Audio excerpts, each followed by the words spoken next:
I gotta say this to my white friends. Don't ever be afraid for somebody to call you racist. If it's racist for you to support a president that makes sure we have the lowest black unemployment, to make sure black babies ain't being killed, to make sure there's money invested in our community, well, tell them you're the best racist ever. I mean, and somebody, please do me a favor. Can somebody tell Donald Trump how to be a racist? Because he's not doing a good job. Yo, Black Lives Matter! Actually, all lives matter. That's racist. Black Lives Matter! One day later. That's racist. All lives matter! There's $24 billion here and there, $500 million there. Some people want to be paid back, and members of the public are wondering, why are we suffering when you have all of this vast wealth? Those are legitimate concerns. Well, I think you're right about reparations in terms of if people want it, though, what they need to do is you always need to go back to the beginning of a supply chain. Where was the beginning of the supply chain? That was in Africa. And when... Ooh, that was an... Okay.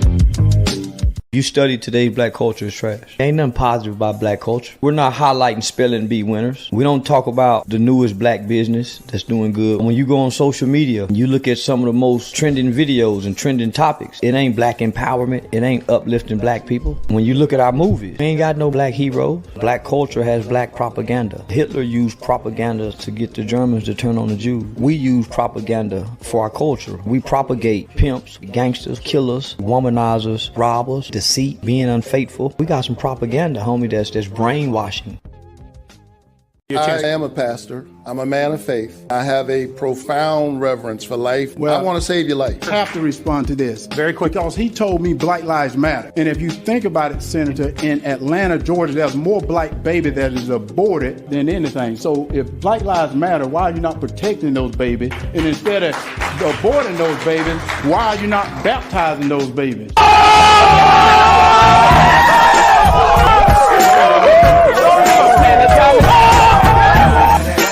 The Woman King is a modern-day version of D.W. Griffith's The Birth of a Nation. The 1915 silent film was used to promote racism through its false narratives. The Woman King does the same thing. It lies and misappropriates history, leaving the viewer into thinking that the Dahomey tribe eradicated slavery from within their ranks. They did not. Instead, they continued on with impunity. Yet, people still make excuses. Some people refuse to put any blame whatsoever on Africa for their huge part in the slave trade. Now, why is that? Black Lives Matter! Oh, did you see the new Candace Owens film on BLM? Nah, man, you a sellout. Oh, you mean BLM raising nearly $80 million, but almost zero money going to the black community? Building several lavish multi-million-dollar properties in affluent all-white neighborhoods and investing $32 million in Wall Street? You mean that kind of a sellout? Oh, man, Black Lives Matter! Despite Roots' claim that during the heyday of the massive slave trade from West Africa to America, a white man was more likely to develop malaria in Africa than catch slaves. The average life expectancy of a white male in sub-Saharan Africa's interior at the time was less than a year. Men from Europe or the Western Hemisphere arrived on Africa's coast, bought slaves, and fled as quickly as they could. For the slave trade to be possible, they needed massive help from Africans. Because we do not want to be numbers, we will defend the value of the human being. Every single human being, because each of us has a unique genetic code that is unrepeatable. And like it or not, that is sacred. We will defend it. We will defend God, country, and family. For those things that disgust people so much, we will do it to defend our freedom. Because we will never be slaves and simple consumers at the mercy of financial speculators. Well, I think it's time we ask ourselves if we still know the freedoms that were intended for us by the founding fathers. Not too long ago, two friends of mine were talking to a Cuban refugee, a businessman who had escaped from Castro. And in the midst of his story, one of my friends turned to the other and said, "We don't know how lucky we are." And the Cuban stopped and said, "How lucky you are. I had some place to escape to." And in that sentence, he told us the entire story. If we lose freedom here, there's no place to escape to. This is the last stand on earth. This is what Reagan later meant by "we are a shining city on a hill."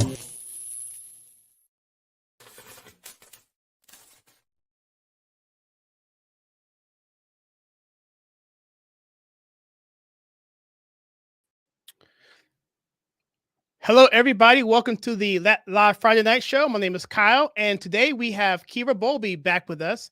She's been a regular on this program. In fact, she's probably been my only host on this program, and we have her back. She's a college student now. We're going to bring her back, and she's going to tell us what she's doing and her experience at the March for Life in Washington, D.C. A little bit of housekeeping. Right now, we're streaming on Facebook, YouTube, of course, X, Twitter, and Rumble. And for the first time ever, we're streaming on Instagram. So we'll see how that works out. So with that being said, this topic is going to be faith and freedom. And I'm excited to bring back Miss Kyra Bowlby back to the show. Miss Kyra, how are you doing today? I'm good. How are you? Oh, I am really busy, but I am better than I deserve. You're famous now on YouTube with all your subscribers and views. Someone from school actually sent me one of your videos. Oh, really? It was of you reacting to Josh Hawley, and they were like, I love this guy's YouTube channel. You should check it out. So you're famous at my school. Oh, that's cool. That's cool. It's amazing. You don't think about the influence that you have. You look at the numbers, analytics, and different countries you're in, whatever, but you don't ever think about it personally because you don't, it just happens fast. And now all of a sudden, I need to watch my back now, I guess, right?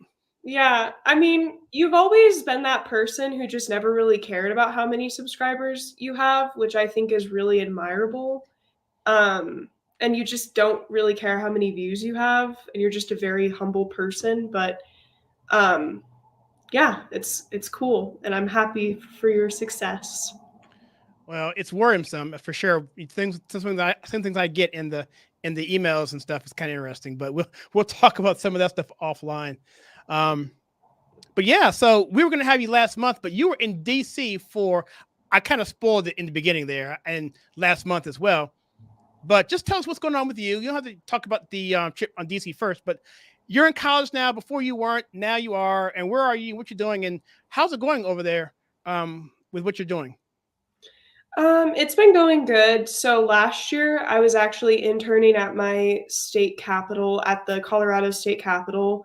And it was good and everything. I took a year off of college after everything happened with my sorority, just to kind of take care of my mental health and figure out what I really wanted to do with my life. I was struggling a lot with anxiety. And so I took a year off college. I took a gap year and really wanted to figure out what I wanted to do. And then I decided to attend a more Christian university, which has been really cool. I've just been super busy with school. I'm taking a lot of classes. I took a class during the winter that was like a 15-week course, but it was like it was put into a week. So that was crazy. So we had to read like 10 chapters a night.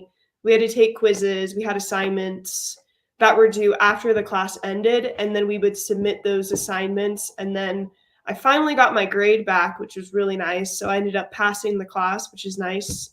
It was a really, really hard class, but yeah, it was crazy. I told my advisor before I signed up for it, I was like, are you really sure I can do this in a week? Like, isn't that too much? And she was like, yeah, you'll be fine.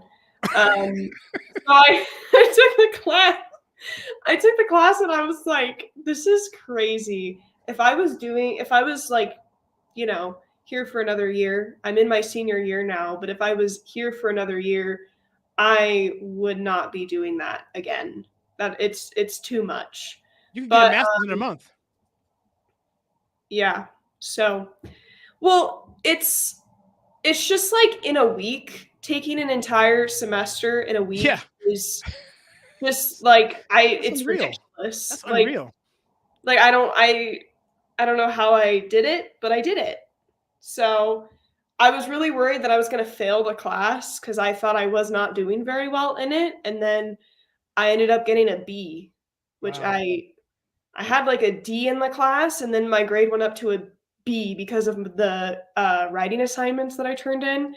We had a paper that was worth like 25% of our grade. Okay.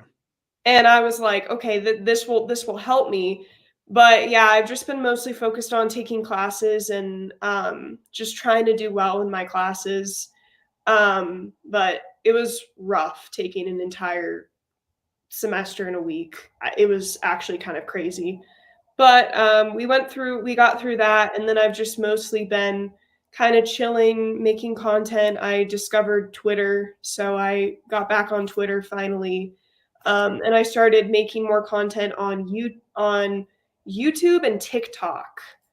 So I found my sort of niche of the things that I want to post, and I started just posting on TikTok consistently. And one of my videos got like, I don't know how many views it got, but I gained like thousands of followers overnight because of it. Oh, wow. Wow. And it was kind of crazy. So I didn't really like TikTok. And then one of my friends told me, like, you should just keep doing it, like, keep doing it. So I post a lot on TikTok. I have a Twitter now, and I post a lot on YouTube and Instagram. So those are the platforms I use. But I've just mostly been, focused on graduating because I graduate in May. So I'm trying to just kind of be as successful as I possibly can in school. And I interned at the Colorado State Capitol. I interned for senator last year, and it was good, but it wasn't like my favorite internship I've ever done because Colorado politics are dark. So yeah, that's mostly what I've been up to. Wow. So you said the politics are dark in Colorado. So let's contrast that with your student body. Now you went to the March for Life in Washington, D.C. Was that something driven by your student body or an organization within your student body, or did you just go on your own? I went with my school. So my school has a think tank. It's called the Centennial Institute, and I'm not personally involved with that organization. But they host trips for students to go to the March for Life every year. And so I decided that I would go again. I go to the March for Life as much as I possibly can, but it was really nice to go with my school. And yeah, so. So it was cold. It was rainy, right? Now I'm a football fan, and I was pulling for Michigan this year, not because I'm a big Michigan fan, but mainly because of their coach and his testimony. And he showed up and he spoke, and I remember just seeing the backdrop. It was rain. How did the rain damper the spirits at all? It didn't look like it did. I mean, the rain was definitely a lot, but it's always really cold at the March every year. Like it's always either like super, super cold or it's like snowy. So it's kind of like an in-between. I mean, it's the winter in DC, which is really, really cold. So it's always cold every year. So I always just kind of expect to dress super warm. Like you're not going to look super stylish at the March. You just need to be warm. And yeah, it was really, really cold though. It was actually colder this year than last year. Last year was actually a bit sunnier, which was interesting. Wow. Okay. So, did you guys stay overnight, or you had to stay overnight? But did you guys do anything else outside of DC, or did you kind of just get in and get out? We stayed overnight. The issue was we got to see like all of the monuments, and we got to go out in DC and like have free time in DC, which was really cool. So I got to go visit my favorite monument. But coming back, we had issues with our plane. So we were stranded at the airport. And so we got hotel and meal vouchers, and we had to stay in DC another night. And then we had to fly out in the morning. So I ended up missing an entire day of classes, which was really stressful. But thankfully, my professors were really kind about it and super nice. And they gave me like extensions for assignments, or they just, it wasn't a problem grade-wise because you can't do anything about it if you're stranded at the airport. So, yeah. Yeah. Well, I'm sorry, I lost my train of thought there. I was actually talking about this guy here. Let me pull his thing down and talk to your point there about DC. the reason I kind of brought that up is because I'm actually from DC. I was born in DC and was raised in that area for most of my, well, not no longer most of my life. It's kind of sad. I've been where I am now. But the fact is, I was just up there with a buddy of mine who came in from England, and I was taking him around the city, showing him just the stuff that I took for granted. And he was just, really enamored by like the Vietnam Memorial, the Korean Memorial, the Lincoln Memorial, all those things you see on the outside, and the freedom that he thinks that we still have. And so with the March for Life, to me, what makes it so important, and this was kind of my segue to this next subject here, is that to me, this is my opinion, Kira, and you can chime in if you like. I think you agree with me that life starts with liberty. Basically is life. If you don't have life, you can't have liberty. And for me, if you're not living, you can't be free. So I think that human beings at the moment of conception are human, and therefore they should be free and have the rights therein. And we talked about this backstage a little bit. Ultimately, I think you really can't be a Christian in the truest sense, really, if you think of it that way, and be intellectually honest and consistent if you don't believe in pro-life. What's your thoughts on that? I didn't get your opinion on that. I assume it's mine, but what do you think on that? Yeah, this is actually pretty interesting because when we were at the march, we were walking and these super graphic images of what happens during an abortion were plastered for the entire city of DC to see. And then we kept walking and there were actually audio visuals of what it's like for the baby inside of the womb when they're getting aborted. And I never heard what it's like before. And it's like when the baby is being murdered, which is what abortion is, it is screaming bloody murder inside of the mother's womb. And we were listening to that at the march. And there were a few people there from my school who, like, we had pretty interesting conversations about abortion, but I actually didn't realize that there were people on campus who are actually pro-choice. And I attend a Christian university. So it's given me the opportunity to have discussions with people who are Christian and who identify as pro-choice. But I respectfully don't think that you can be a Christian and pro-choice because the Bible is inherently pro-life and the Bible values life. It hates the spilling of human blood. And so I think calling yourself a Christian and pro-life is just not, that completely goes against the Bible. And if we're going to call ourselves Christians and if we're going to say that the Bible is in fact the authoritative word of God, we have to believe every single thing in it. And we can't cherry pick certain verses to fit our worldview, because at the end of the day, the Bible is not about us. So I can see where people are coming from when they say that they're pro-choice. However, as a Christian, you cannot be a Christian and pro-choice. There's no such thing as a pro-choice Christian if we're going to put it into biblical points of view. Yeah, that's a very controversial subject. I don't say I disagree with you there. I mean, because for the simple fact of that, the book of Psalms talks about, I have formed you in the womb from the very beginning of the foundations of time, that life begins at conception. It's something that is definitely a biblical doctrine. And even if you look at our founding fathers, I think they understood that. And that's why they had a conflict with slavery, because they realized that slaves were free, but they were not given freedom from human bondage for reasons of pragmatism. But Thomas Jefferson, even though he owned slaves, even though he inherited most of them, so let's put it there, he was animally against it. So was John Adams. But for compromise's sake, they kept it in. But I think fundamentally they knew that was what you're saying, that without life, you can't be free. And so I like to tell people that when people say, well, they're so animally against slavery, and right now this is so-called Black History Month, so that montage in the beginning is kind of appropriate. All the Africa slavery stuff is appropriate now because people are talking about this. But when people talk about slavery and how bad it is, oh my gosh, you Republicans in slavery, you guys are racist, whatever. but they would say that, but in the same breath, they would actually say that they're pro-choice. But I would argue that the very same arguments that you're saying for pro-choice are the same arguments that people were advocating for during the antebellum period in pre-slavery, because the Roe v. Wade essentially said that a unborn child was not a human, and Dred Scott case decision basically said if you're black, you're not a human.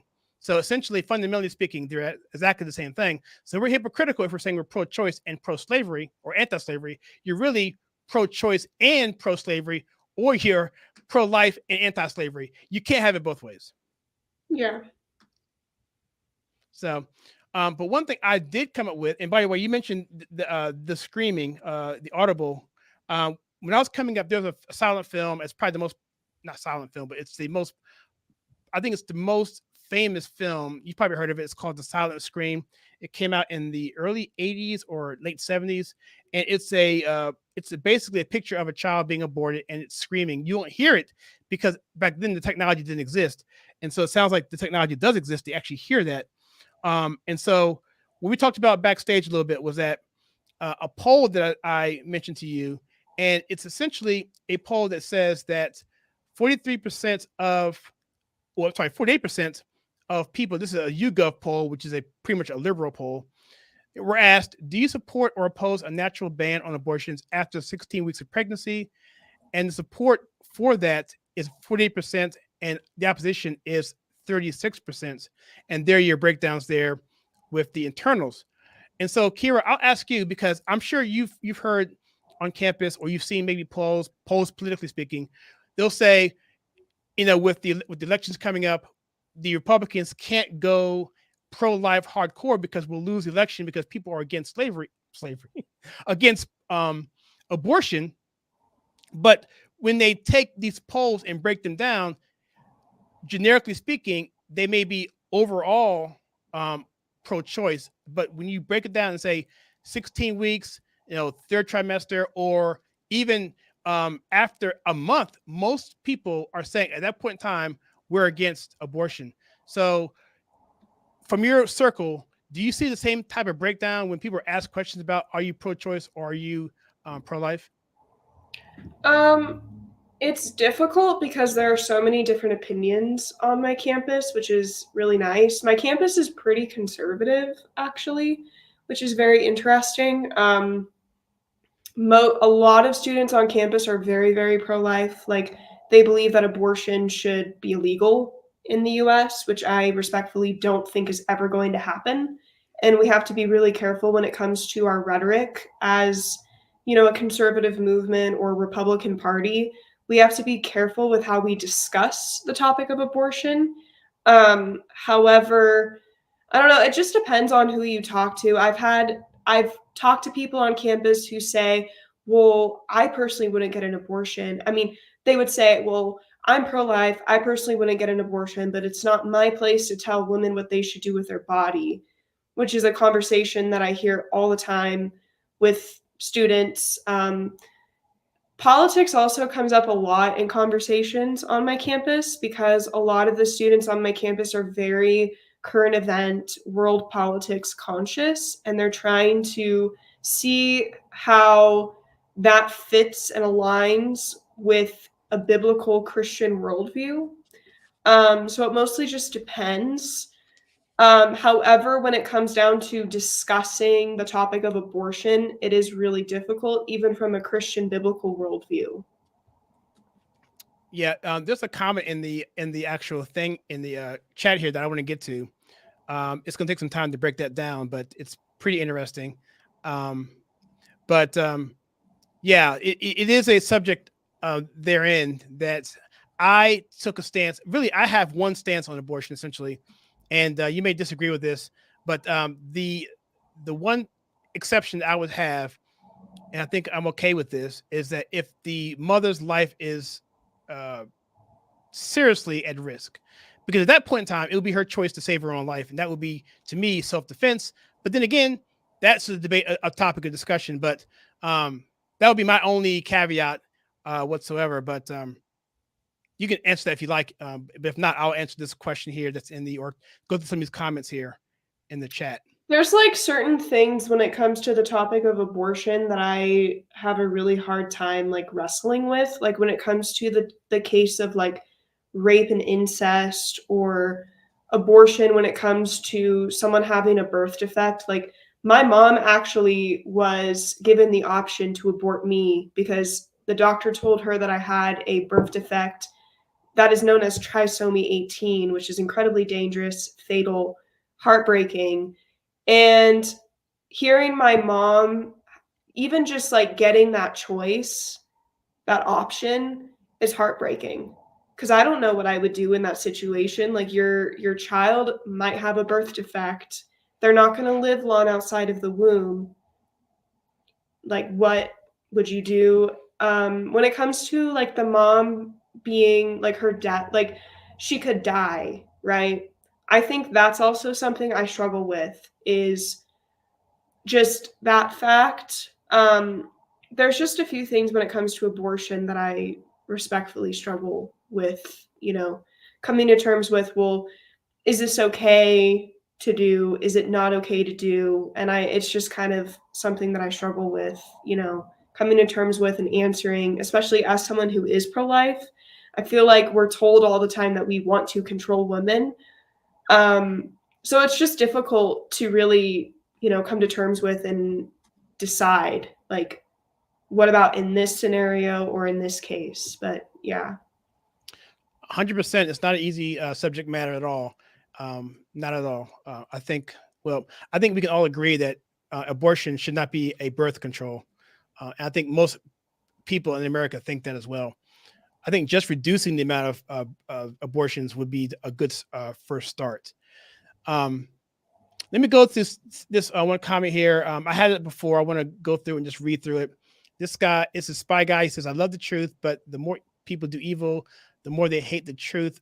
Some want to endorse their delusions. I refuse, so I will be hated. That is true. Jesus already warned us if they hated him. I think what he's saying there, if you're not familiar with that reference, it's basically saying that they hated him first. So Jesus, I'm paraphrasing here, but I forget the verse, but maybe you know it, Kira. But essentially, I think the Bible says, if you feel like you're being hated, just know that they hated me first, and that's Jesus speaking. So. Yeah, John 15:18. Thank you. Mm-hmm. Perfect. Yeah, I love that verse. That entire chapter in the Bible is beautiful. There's just so much truth in it, in every single verse in that chapter of the Bible. I'm going to bring up this particular reference here. I don't want to spend a lot of time on this. I will give my assessment, and we'll go on. This guy here says, D.D. Sarson says, there are verses in the Bible that seem to condone the murder of children. I would personally say absolutely not. I think what you may be referring to is in the Old Testament, some of these pagan, especially in Joshua, we have God told him to go out there and wipe out this entire town, community, women, children, animals, livestock, everything. There's spiritual reasons for that, building a nation of Israel. But you have to remember, God is the one doing the killing. It's not. There's nowhere do I know where God says it's okay for a man to kill a baby. Okay. Yeah. God can judge and do what he wants. It's his world. He can destroy it. He can make it what he wants. So again, I don't want to get into a deep theological discussion, but what are your thoughts on that? On my take on that particular. Well, if that's true, and there are verses in the Bible that do condone the murder of children, which is not true. I don't believe in that at all. And this is coming from someone who I've read the Bible cover to cover. Even like I've read the Orthodox Bible and the Catholic Bible, and I don't see where you're saying that. And also, if that were true, and if God would condone the murder of children, then why do we have a 10th commandment of thou shalt not kill? It's just very interesting. Yeah, like right here, he's talking about in Moses, but that's not God telling. That is the evil society trying to kill babies. Same thing with Herod when he killed the firstborn babies and actually a certain age on down because he's trying to get to the Messiah. There's a lot of wickedness in the Bible. Just because it's in the Bible doesn't mean you're supposed to do it. The Bible is just a reflection, a mirror of life. It's not a social commentary. It's a Bible. It's a story. It's a book of stories written by many different authors. Which, by the way, I should go ahead and bring that clip up now while I'm thinking about it. which basically sheds light, points us to a savior, and that's it. Shows the good, the bad, and everything. But the core message of is that we are sinful and we need the savior, and he's coming back after he fulfilled his prophecies of life, death, resurrection. So I have a clip here. I sent this to you a little bit earlier, about 3 months ago, but I'm gonna play it again here. It's just a high level apologetics stand up, and let's take a look at this. What's the difference? The Bible's just another book. No, first off, that's wrong. The Bible's not a book. The Bible's 66 books. 40 different people wrote it. Over 1,500 years. There's never been a book like that in history. Ever. Does that make it the Word of God? No. It just means it's worth considering. Because there's never been a book like this. Gives you some reason to consider it over the others. Well, how about history? For hundreds of years, archaeology has used the Old Testament and New to find buildings, to find people, to find civilizations, to find kings that didn't exist or they didn't think they did. And suddenly the Bible said they're there, and they dug it up, and there it was. Does that make it the Word of God? No. It means it's historically accurate. Real people really existed and really wrote down what they saw. It's worth considering. And then they said, we're going to have God show up, and lots of people said that. Lots of religions say it. Don't worry, we'll prove it as a rational God would do.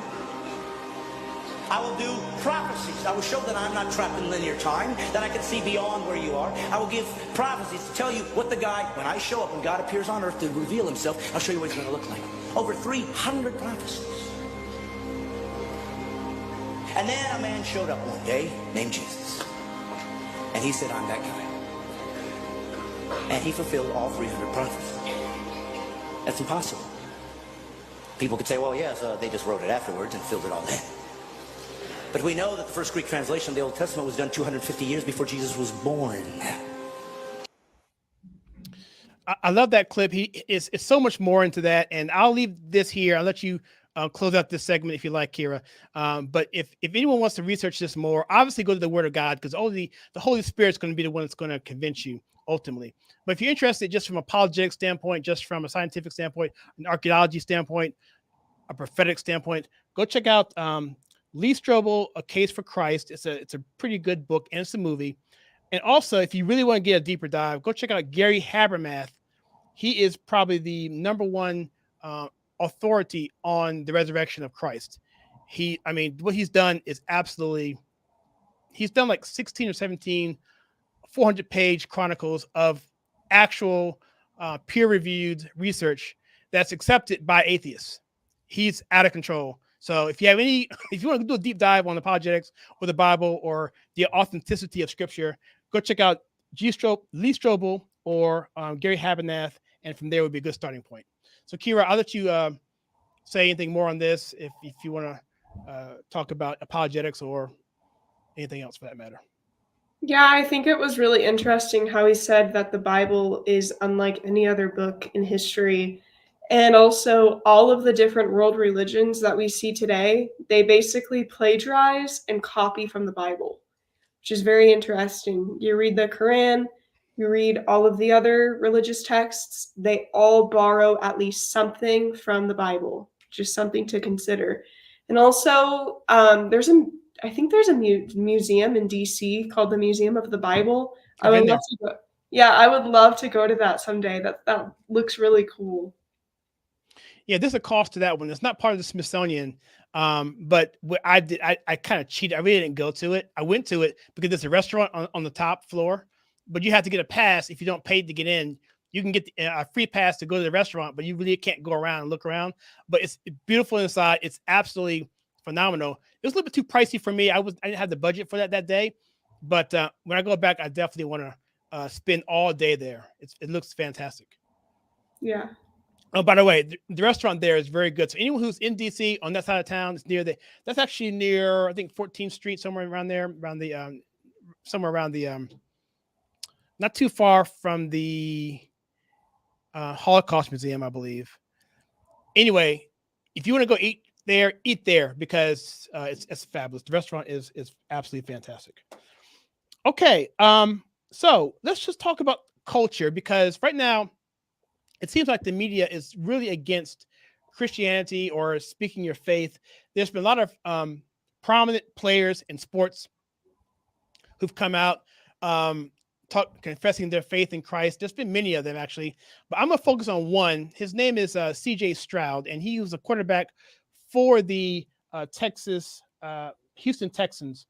And this guy was on NBC after the game. I think this was a playoff game. He won it. He's a quarterback. He's like a first year player.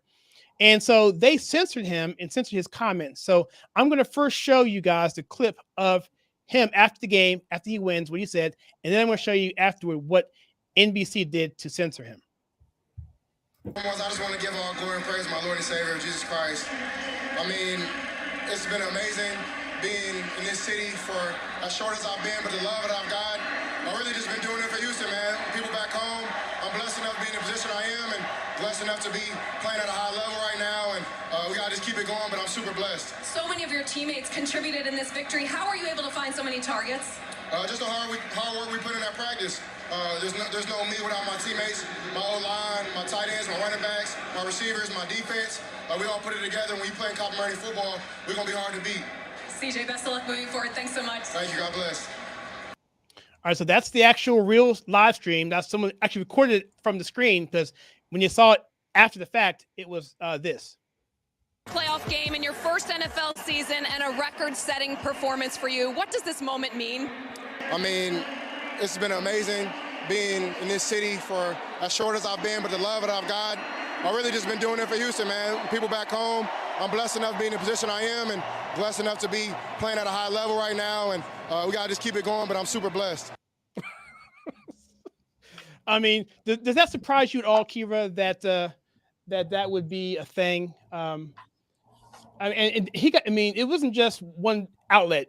I mean, every outlet that I know of picked up on this. That's any sort of credibility. The New York Post, of course, Breitbart, of course, other outlets, but all over Twitter and so forth. So, are you surprised at all by the animosity or the blatant censoring of a comment that should have been? I think personally should have still been intact. I mean, it doesn't surprise me at all. And we're also warned about this in the Bible. John 15:18 tells us that if the world hates God, it will also hate us as well. And so a lot of the time when you speak out about your faith, a lot of people are going to find it offensive. And it's just society does not like Christianity, does not like the Bible. And yeah, I don't find it surprising at all. I mean, we're warned about it in the Bible that we are going to face hatred about God. And hatred about God is going to be everywhere in society. It's going to be everywhere in the world. So, yeah. Yeah, we're gonna share, and I'm not gonna do it right now though. But there's a teacher in the UK who was actually. I'm gonna pull this article up really quickly here, just so you can take a look at it. But this teacher wins settlement after being fired for street preaching, pressured to renounce Christian activity.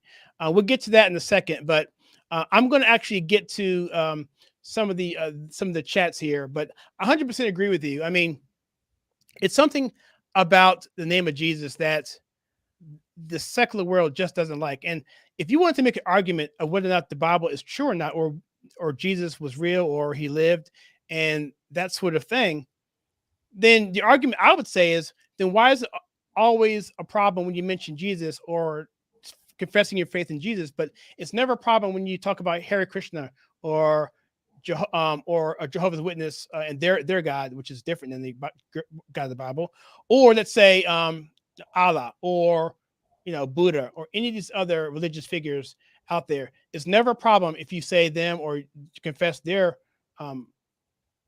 if you confess your love for them. But when you mention Jesus, it always seems to be an issue, and it always becomes a problem. And one thing I am seeing now in the media are much more players coming out actively saying that they have a love for Christ and that they have an unabashed love for him. C.J. Stroud's one, the quarterback of the San Francisco 49ers is another. Even Patrick Mahomes, he as well, the coach of the Michigan Wolverines, who since quit. He was at the March for Life. Holmgren, I'm sorry, I can't remember his name right now. But anyway, that coach. And so, but yet all of those guys, except for maybe Mahomes, are getting serious backlash. And that would be my argument. Say, hey, it's obvious to me that there's something different about the Bible. There's something different about Christ. There's something different about confessing faith in him, because you're always, you're always attacked for doing so. Mm-hmm. Yeah. All right, so let's go. Some of these chats are in here are going to be long, but Spy Guy, I don't want to ignore you here, but I do want to go through some of these. You mentioned here what verses exactly that would be, right? He's referring to the verses that were supposedly talk about the murdering of children being okay. I'm looking for those verses. I don't know of any that are direct in terms of God saying to do it. In other words, people doing it and God condoning it. I don't know of anywhere in the Bible where that is. He goes to some other verses here as well. I'll put them on the screen here. If you're watching this after the fact, you can kind of look at it and you can, look them up yourself. I'm assuming these are good references. I'm not vetting these verses, so I'm assuming they're right. You never know nowadays. But Spy Guy, I appreciate you chiming in here and giving us input. So what I'd like to do now is bring up this article here, and this article is from the Harbinger Daily. We have a teacher here who wins a settlement after being fired for street preaching. He's been pressured to renounce his Christian activity. And there's a video attached to this. I'm not going to play it. It's about 5 minutes long. But I'll just read this here, these first 4 paragraphs. We can kind of talk about this. It says here, a Christian teaching assistant has won 7,000 pounds of legal settlement, which is about 6,000 American dollars, from a school in Leeds after he was sacked or fired for street preaching in his spare time. Supported by the Christian Legal Center, Mr. Andy Nix, he's 65 years old, took legal action against Temple Moore High School in Leeds after he was fired. They say sacked, I say fired, without notice for taking part in street preaching in the Leeds city center. Now listen to this. The 4th paragraph says here, a handful of, quote, hearsay complaints from students to the headmaster. Hearsay complaints. Kira, have you noticed at all when it comes to accusations that it isn't so much the proof of the accusation, it's just the accusation itself can destroy lives, careers, and reputations? Mm-hmm. Yeah, it's cancel culture. I think of it as like the verbal guillotine from the French Revolution. We see that now in society, but I would actually say that it's more of a verbal thing, a verbal guillotine. Yeah, that's Robespierre, I believe his name was. He kind of kicked off that sort of thing. And you're right. I'm glad you brought up the French Revolution, because that is a great analogy. Well, actually, it was not an analogy. It's actually happening now here, because the French Revolution invoked so much fear that people were turning their own neighbors in for anything because they didn't want to have the finger pointed at them. And, that whole thing was just horrible. And if you were canceled, you were beheaded. And what you're saying, Kira, is it's a virtual canceling. It's the exact same thing. It's just not in the graphic, bloody way, but it's the beginnings of that. And who knows if things were to change and go unchanged from now, what could happen in the future if we allow this sort of evil to continue without any kind of due process whatsoever. I mean, the fact that you can just say and make an accusation about anybody nowadays and destroy their careers without any fear of libel or slander is an atrocity. And I think that's something that we need to address going forward. Mm-hmm. Yeah, I've had people try and ruin my reputation in my life who are so-called conservatives as well. I had someone about a year ago post all of these things about me that weren't true, and they were so-called conservative. So we really are facing a verbal guillotine, which is what I call cancel culture. because they will, if you say anything or do anything. And personally, I sometimes say things that make a lot of people angry. Like, I understand that sometimes I might come off aggressive on social media. However, I don't really care, because first of all, it's my First Amendment right, and I can say whatever I want. And also, there's more to life than being offended by videos you see on the internet. And I feel like we should be allowed to speak our minds and always try and seek the truth. But it seems as if in the society we live in now, even by people that might be on your own side, they will try and cancel you. It's very interesting. Yeah, exactly. I mean, I think part of it is because, and this goes back to basic fundamentals of truth. I think what the left will do, and I guess we're talking about the left here mostly, is that when it comes to free speech and the public square, they really don't have a leg to stand on when it comes to logic and reason. So they'll use a fallacy, any of the many fallacies that are out there. If they can't get the fallacies to work, they'll use accusations. If those don't work, they will use a cancel culture mindset to get you, just to stop you from talking. Because, and this is something that Rush Limbaugh had said for decades, essentially, is that liberals or the left can't compete on the playing field of ideas. And so to do that, they just have to shut you down. And that's what you see in any communist country, North Korea, Cambodia, China. I mean, it's just a situation where if you can think freely, all of a sudden you become free. It was not a coincidence that slaves would be put to death if they were caught reading. And so knowledge is power, and that's their biggest enemy. And so that's one of the reasons why I think Twitter, the buying of Twitter by Elon Musk, was so important, even though I don't think Elon Musk is necessarily, I don't think he's a Christian. I don't even think he's necessarily a moral person, as I would consider moral.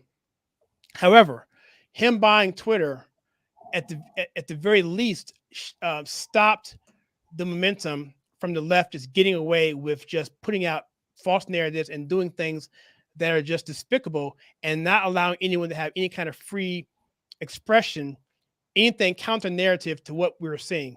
I mean, really, if you think about it, outside of maybe Truth Social, maybe Twitter, and maybe a few things on Telegram, which aren't mass market, there wasn't anything. In fact, without Twitter, there was nothing, because Twitter had a mass market appeal, because even the left's on Twitter, and they had a huge base of support there. And so that's why it was so important for him to do that. And so regardless of whether or not you think Elon Musk is, the Antichrist, or if you think he is, this whole thing with Skylink or whatever, or anything he does with whatever, it doesn't matter to me, because I think the fact of him buying Twitter allows us to even check him if what he does is bad. Because if he goes rogue, his own platform can call him out, because we have the ability for free speech. That, to me, is a fundamental right that I think we have to have, and we must fight to protect.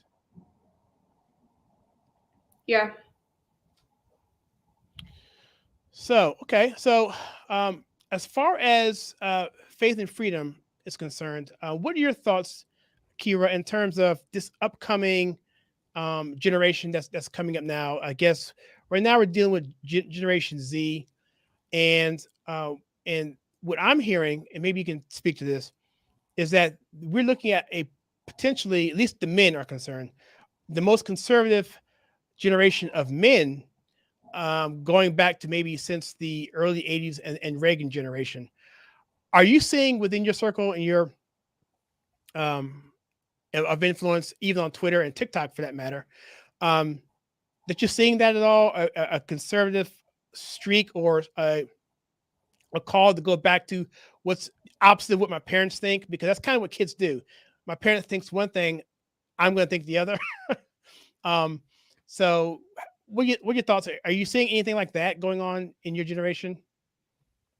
I think my generation is more, the reason why I love my generation, Gen Z, and I know Gen Z gets a lot of crap from the older generation that were lazy, that were entitled, all of that. I think a lot of people in Gen Z, the men I could see, yes, they are very conservative. Lots of conservative men. However, it's so prevalent in my generation that the men are conservative because you can scope out who the liberal Gen Z men are and who the conservative Gen Z are, even by just walking on the street. It's actually kind of crazy. So I also love my generation because we are very open-minded and we want to solve issues and we want to try and make change, which that might sound a little liberal, but I think it's good to be open-minded and to be a generation of free thinkers and to really want to change things. There's a quote by Mahatma Gandhi which says, "Be the change that you wish to see in the world." And I think that really embodies my generation because we really want to bring change to future generations, and we also are just more open-minded. However, I do find the obsession that conservatives have with like Taylor Swift to be a little bit odd, but yeah. You mean in the negative, right? Just no, like I know a lot of like Swifties, like conservative Swifties that are like absolutely obsessed with her, and I don't understand the appeal. And also like just the obsession with her in general. I think she's completely overrated. I don't think she's that talented. I don't like her. I think she's a great songwriter, but like vocally, we're going to say she's more talented than Michael Jackson. We're going to say she has more fame than Michael Jackson. So yeah, I find it a little strange how some conservatives are like, are idolizing her and they just love her. And I just think it's strange. I also find the obsession with her negatively to be a little strange too. Yeah. Because it's like, okay, who cares? You're also alienating people from the conservative movement by like posting stuff about her on Twitter. It's very strange. I will say though, Candace Owens is completely correct about Taylor Swift. She's right. People might say she's obsessed with Taylor Swift and she makes all these videos, but I actually think those videos that she's making about Taylor Swift are needed because she's right. I haven't seen any of them. Can you just get a high level kind of say what her take is? She does not like Taylor Swift, is what I'm going to say. She doesn't understand the obsession with her, doesn't like her music. She's read her lyrics on her videos out loud before. And I completely agree with everything she has to say about Taylor Swift. I personally, and also I listen, I was raised by a father who was a musician, literally went to school, studied music theory. And so if anyone knows music, it's my dad.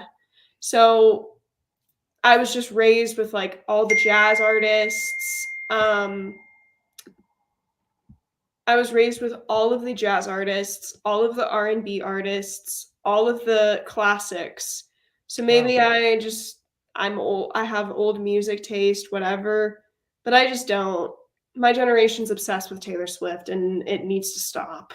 It's the only bad thing I'll say about Gen Z is they like idolize celebrities. They put celebrities on like a pedestal where it's almost like godlike. Like you can buy t-shirts of celebrities online where it's photoshopped where they look like Jesus Christ. It's a little creepy. Yeah, that's why I like having you on the program because when I was your age, people talked about the generation gap, and I had no idea what that meant. Now I know what that means, and so I talked to my daughter. She's about your age, and we should probably talk offline. She tells you some crazy stuff going on, but just not crazy bad, but just crazy in terms of my perspective. Like this whole thing with Taylor Swift, and what you just mentioned to me is in my mind crazy because I have no idea.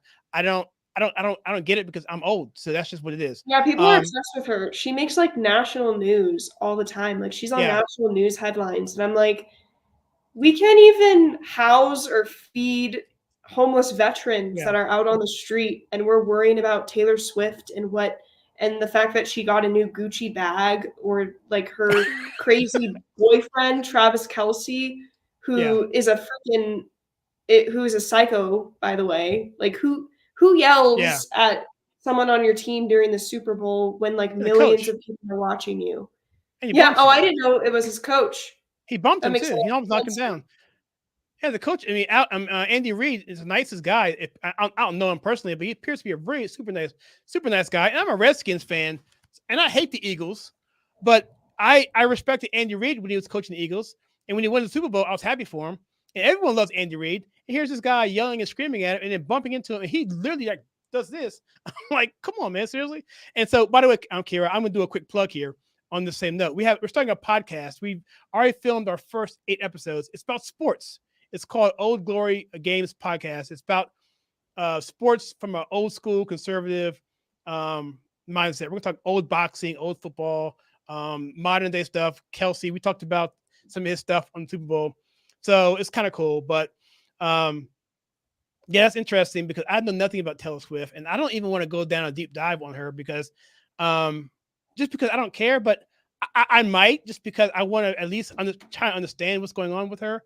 In terms of what the obsession is and what it is. But I didn't watch the Super Bowl this year for 2 reasons. One was for Taylor Swift, because I felt they'd probably be either showing the box every so often during the game. Oh, they showed it like every 3 minutes. Yeah. You didn't miss much. And the Black National Anthem. I couldn't stomach that. So, which, by the way, that's a whole other topic. Well, let's talk about that real quickly, if you don't mind. Can we talk about the so-called Black National Anthem? Sure. We got a few minutes here left. So this was interesting, Kira. I'm sure you've heard it. It's called the so-called Black National Anthem, and it's called "Lift Every Voice and Sing." And it's something that I grew up hearing all the time, being in the South, DC or North Carolina. My parents are from North Carolina, and hearing it and knowing about it. The Civil Rights Movement talked about it a lot, saying it all the time. But what people don't tell you is the Civil Rights Movement, they actually carried the flag, sang the national anthem, and then sang that anthem, but it wasn't to replace the Stars and Stripes. It was to honor God. The anthem is a hymn. It's written in the spirit of a hymn to praise Jesus Christ and what he's done for us to get us through slavery and all these hard times. And the person who wrote the actual song was wanting to write something to honor Abraham Lincoln for his abolition of slavery. That's a narrative you never hear. How come they don't say that before they sing the song? It's because they want to use a song that was written in a way that's to honor God, honor Christ, honor Abraham Lincoln, and the ending of slavery. They want to use it as a divisive tactic because BLM said so, because they have a certain amount of money they have to spend out because they're going to. It's all part of that program to do that, and it's just dividing the country, and it detracts from everyone. If you have a Black national anthem, you should have a Chinese American national anthem. You should have a Jamaican. There should be no game. We should be doing anthems the entire time to cover every single group there is. Mm-hmm. And I think it's absolutely ridiculous, and it's a slap in the face to everybody else. What's your thoughts on that? Well, I don't know if I'm allowed to am I allowed to speak on this? I'm white. Am I going to get canceled by people? I don't know. Since all the Black Lives Matter stuff happened in 2020, I've been a little worried about speaking about racial issues, especially when I was attending such a liberal university. It was just, but I mean, for me personally, I will say I think the national anthem speaks for all Americans. And it makes me sad that there are people in this country who don't see the greatness that America holds, and they feel the need, they feel that angry at America that they have to create their own anthem. That's so sad. Yeah, and what there is, they're co-opting an anthem that had nothing to do with that, to do just what you said. They hate America, so they want to use this to actually replace it. There's some people that actually want to change the flag. Mm-hmm. Yeah, I've had conversations with people actually about that. I mean, the American flag is for all Americans. It's gotten us through some pretty rough times. It's flown on battlefields. It's gotten us through some of the worst dark moments of our history, which is important to reflect on. It's important to look back at our country and say, yes, we did have really disgusting things occur in our history. However, you hate America that much, so you want to create your own flag and your own national anthem. If that's the case, then why don't you leave and find a new flag? But they're not going to, because anyone who, you have the freedom in the United States of America to hate this country, and you have the freedom to be given a platform to speak about how much you hate this country. So of course they're not going to leave. They're not going to go to any other country because they hate America so much that they will never leave. And it's just very insulting to me, especially coming from a family of immigrants, because like my family members, I had one uncle who came to this country, spoke no English, could not get through Ellis Island because he had pink eye, drove a train to come to Omaha, Nebraska. They came to this country with nothing. And it's very interesting because before my grandmother died, she came here. Before my grandmother died, I actually asked her about what she thinks of people who hate America and who hate everything that this country stands for. And it was very interesting because she told me, she said, well, if that's how they feel, then they should just leave and leave the spot open for someone else who wants to come to this country. Because I'll tell you, like, assimilation in this country is not easy. There are a lot of people who risk their lives to come to America. So it's just, I find it really insulting coming from a family of immigrants that you hate this country so much that you want to create your own flag and you want to create your own national anthem because you think this country has done some sort of a disservice to you. Meanwhile, America is the greatest country in the entire world to be a minority in, to be of a different race in. The races that the people who are the most successful in this country are actually not even white. Right. So if you really feel that way about the country and it's also just like a way to try and divide us. Yep. And so if you really hate this country that much, please leave, find a new flag. Well said. Well said. Well, we're going to probably end it here, but I want to just answer this question here because this question comes up a lot. And I think it's important for me to answer the question. I'm going to try and keep it short. And I'll let you chime in and give you the last word on this as well, Kira. But before I do that, I'm going to do a quick plug here that I didn't even think about. We have if you've heard of a organization called the Patriot Academy or Wall Builders, David Barton, Rick Green, which is the Patriot Academy, they've got something called Biblical Citizenship in Modern America. And it's essentially a 8-week class that we started last week. And what it allows you to do is go through the Constitution. It shows you the biblical makeup of this country and how it was a biblical framed foundation from the very beginning. I'm not going to get all the details, but if you go to classes.kyleSuggs.com, I have a banner right here. It transposes to the Patriot Academy. It just makes it easier to remember. If you go there, it'll forward over to the Patriot Academy. So go there and check it out if you want. Week 2 starts this Sunday night, and it will go on until March sometime. But the question I want to answer is right here. I got to talk about this. I'm going to try and keep it short. But D.D. Sorensen said this. He said, why would people think that a person is honest or good moral character because they are conservative? And then he says, being open-minded is a liberal ideology in its core. So I want to just first explain this. I've said this many times on the channel, but it's very important for people to understand this, that being a conservative in America is different than being a conservative in Great Britain. Conservative means to conserve or to preserve whatever foundations you have. America is unique. We are conserving the right for liberty. We're writing where we have our rights are given to us from God, and they can't be taken from us. That is unique to America. So a conservative in America is conserving those rights.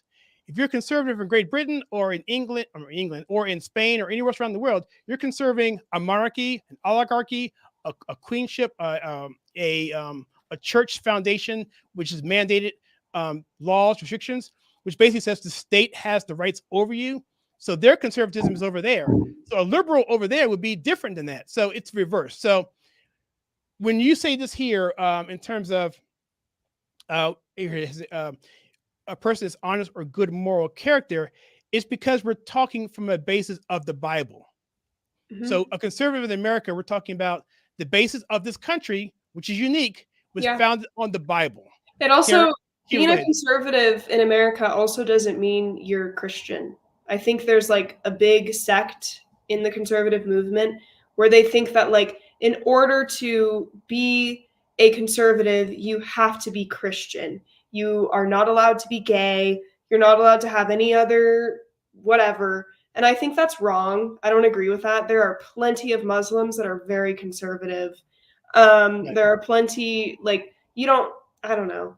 Being open-minded, I think, is great for everyone. I don't care if you're liberal. I don't care if you're conservative. I think you should just be an open-minded person who is willing to seek the truth, even if it might get you into trouble sometimes. I don't know. There was also a sect on Christmas Day who were arguing about a calendar of conservative women. They were arguing that it was demonic and saying that it wasn't conservative enough. So it's like, what exactly is conservative? You know what I mean? Right. Especially in America. Because I'm sick and tired of like the far right people in the conservative movement thinking that they can sit on their self-righteous high horse, dictate how other people live, lecture them on how they should live. And then it's like, well, that's not very conservative. Well, Right. why are you on Twitter on Christmas Day arguing about a calendar? Like, being a conservative does not mean that you are a Christian. There isn't, like, who made up this checklist of you must check all of these boxes in order to be a conservative? Like, no, that is very unappealing to a lot of people. Like, being conservative means whatever, but like everyone should be open-minded. It doesn't care what your political views are. I think that in order for us to function better as a society, we must be more open-minded and we must be willing to listen to other perspectives, regardless of where we fall on the political spectrum. Yeah, and that gets into some classical liberalism, right? So classical liberals are like that. But what's happening right now with the Democrat Party in particular, I'm going to pick on them, and the rhinos in the Republican Party. I put them in the same bag there. We're talking about communism now, where you can't think for yourself. You can't be open-minded. So yes, you may be right about liberal being open-minded in the sense of what you're trying to say, but that's not what we're seeing now coming from the left now. They're shutting down ideas. They are preventing you from thinking. They're preventing you from voting. So that's a whole other topic in and of itself. But I'll leave it right there. Kira, I'll let you close us out with anything you want to say. If you want to talk about your TikTok and how that's going for you, or what you got going on with your life, other than politics, whatever, and how we can get a hold of you, that'd be fantastic. Yeah, so you guys can follow me on TikTok. My TikTok is Kira Bowlby. You can follow me on Twitter or X. My Twitter or X is K and under like a lowercase K _ BOWLBY, and then my Instagram is Real Kira Bowlby and Kira Bowlby. I have two separate Instagrams. One is a more informational Instagram account, so I call that my backup account. And then I have a more like main, so you should follow me on both of those. Follow me on TikTok, follow me on Instagram, follow both of the accounts in case one gets banned. And also make sure that you subscribe to my YouTube channel. My YouTube channel is Kira Bowlby. Yeah, if you can send me your latest updates on those, I'll put it into a document. Yeah, I can put on the screen. And also, I will say, if you get offended easily, do not follow me. That's true. I don't want people whining and complaining and telling me what to post or how to act. No. Like, if you get offended easily, I'm sorry. This isn't meant to sound harsh, but my content is not for you. It is not your place to be in my comment section telling me what to do or how to post or, wow, well, that's not very Christ-like, Kira. Like, go away, okay? If you get offended easily, do not follow me. I'm just gonna say that. So Yeah, your posts are pretty good. I like it. It's definitely you have to have if you don't agree with you're going to be really triggered for sure.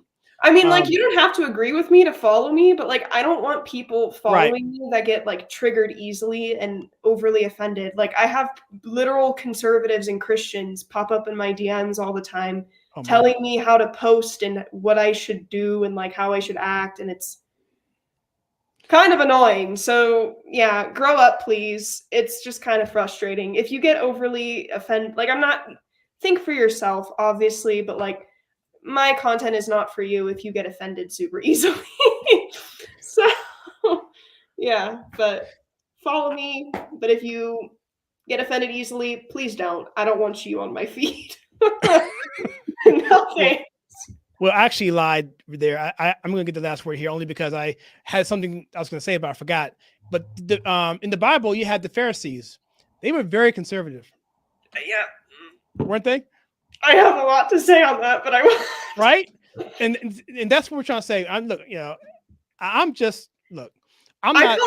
out. I'm not going to carry the water for anybody. I'm not carrying the water for anybody. On my content, I call everyone out. I go really hard on Twitter. That's the place I go the hardest. Do you really? Yeah, I've gotten into some fights with some of the like super far right commentators, like the Red Pill Sphere. Yeah. Oh yeah. I don't really care. I gotta follow you. I gotta check you out. You need to follow me on Twitter. I do follow you, but I don't know if because sometimes Twitter only gives you the stuff that you need. It's like if you follow someone, you have to actually engage. Like 3 times, Kyle. I don't know if you follow the right account. I have to make a new Twitter. Oh, for real? Okay. Yeah. Well, I call a lot of people out. Send me your contact. Yeah, I will.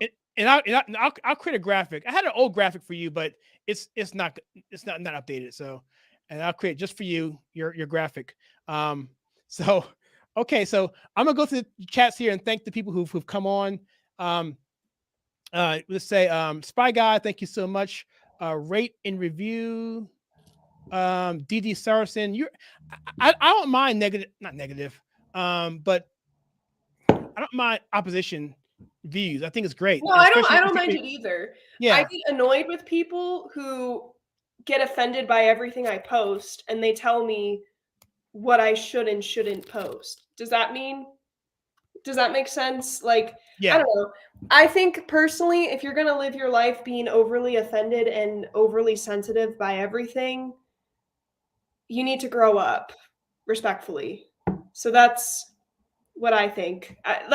Obviously, I'm telling people, yes, you can disagree with me, but like, people need to stop being so overly sensitive and offended. Like, life is tough. Get a helmet. It's okay to listen to different perspectives and to listen to things you disagree with. So, yeah. Well, I know. I think you're misconstruing. I never said that. What I'm saying is that it's being co-opted to be something that wasn't intended to be. The Black National Anthem is a nice song. It's a hymn about Christ. It's to honor Christ and his deliverance of the Black people through horrible times, segregation, Jim Crow, poll taxes, slavery, the whole nine. So no, I hate it when people draw up straw men to say your position and then attack you on it. That's not what I'm saying. Look, I was a Black militant back in the day, so I know all about that. I can go deep in that route, but it's not important because, like Kira said before, we're all American at this point. He says he's a combat veteran. Thank you for your service. A patriot volunteer currently in Washington, D.C., hometown to help youth. So thank you so much for your. Oh, thank you for your service. Yeah, thank you for your service. Thank you so much. And he was right. He said it's in 4th Street in Southeast. I was thinking about something different. I was thinking about the Holocaust Museum, which is over there by further down the road. Have you been to the Holocaust Museum? I had been one time. I don't know if I could go in there. It would be too much for me. It's pretty powerful, to say the least. Oh, yeah. I had a friend who went to the Bible Museum, the Holocaust Museum when I was at the March for Life, and she was like, do you want to come with us? And I was like, it would just be too much for me. And also, like, when you do have free time, it's right before you have to get on a plane. So I don't know if I could go to the Holocaust Museum and then get on a plane. Like, no, I'm sorry. I can't. I've already been to, I will say I've toured a lot of really cool places that brought me incredibly cool perspectives on everything. But like when it comes to things like the Holocaust Museum, that would just be too much for me. So yeah, I think it ends in the room full of shoes. That's where it ends. Like you start on the bottom floor and you go up and it just builds and builds and builds until you get to the end. So it's very powerful. yeah, we should make sure that never ever happens in history ever again. But museums like that are too much for me. You know what I mean? It's just a lot. It is. Yep. Well, maybe we'll have a show on that next time. So, you think you come back next month, or what do you think? Yeah, I can come back next month. It would No have pressure, to be right? No like pressure, of late. course. It would have to be late March because I do have the next month is going to be busy. Like early March is going to be busy for me, but I can come late March. Okay. Well, if not, it's not a big deal. But definitely want to have you back on a more consistent basis. I know you're busy in school, graduation coming up. You said you're graduating in. Don't tell me. I got it here somewhere. When is it? I wrote it down. I can't find it. May. There it is. Yes. So maybe we'll have a big thing or a big show after you graduate. Maybe we'll do that. Yeah, that'd be cool. Cool, right? But I definitely want to check you out on Twitter. I'm looking forward to that because I want to see. Oh yeah, I get into it with. Here's the thing. I call everyone out. You know me. I call everyone out. I don't really care if people like me. Right. I don't really care. Like, whatever. It's random people online. I don't know. I get into it with some of like the big conservative commentators, and I'm like, okay, like you see me responding to you, and then you're gonna start beef with me on Twitter. Bad idea. But anyways, yeah, you should follow me on Twitter. Yeah, I'll engage with you there so we can have some fun. Yeah. So, and one more thing, I gotta say this. So, do you still do lives on Instagram? I do lives on TikTok now. Oh, okay. Yeah, I go live on TikTok is the platform that I go live on.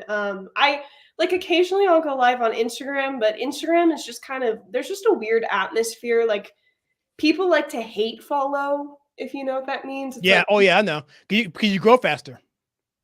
Yeah. So I don't really like to go live on Instagram because I just find Instagram to be, I don't know.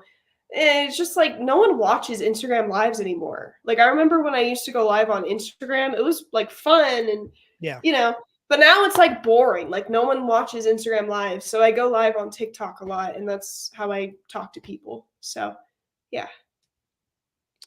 Well, cool. Well, that'll be the last word. And we'll leave that caption there, a quote by Ronald Reagan. I'm assuming it's true.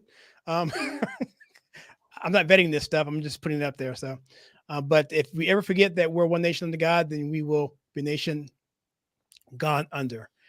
So with that, guys, I want to thank you so much, everyone who's been on this chat. Thank you, Ms. Bowlby, for that. And your class for 1 week for 15,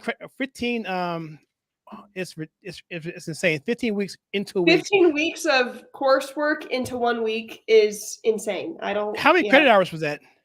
3. Oh my gosh, that's insane. That should be illegal. It was. I don't know. Anyway. I had beef with my advisor afterwards. I was kind of Should be illegal. You had beef with your advisor, you said? Yeah, I had beef with her. I was like, why did you make me do that? That was awful. Okay. I told her, you know what? Now you can do anything now, right? I mean, you go through it and you come out the other side. Now you can do anything. Yeah, I mean, it's a blessing also that I passed statistics too. That was great. I loved being able to pass statistics and get that off my thing. It was a hard. I got to see in that class. I hated that. I was computer science. I hated that the accounting stuff. Statistics is just a weird math. Like I'm never going to use it in my life. I'm never going to use statistics. I don't think, unless it's like percentages.